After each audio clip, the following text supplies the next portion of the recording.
मित्रों, आज नक्सल प्रभावित क्षेत्र जो था बस्तर, वो विकसित क्षेत्र बनने जा रहा है।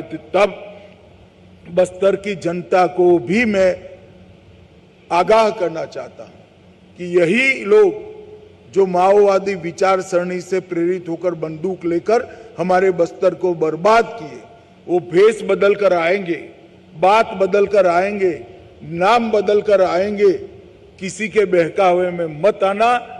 छत्तीसगढ़ सरकार और भारत सरकार दोनों आपकी चुनी हुई सरकार है और वो लोकतांत्रिक तरीके से पूरे बस्तर का विकास करेगी।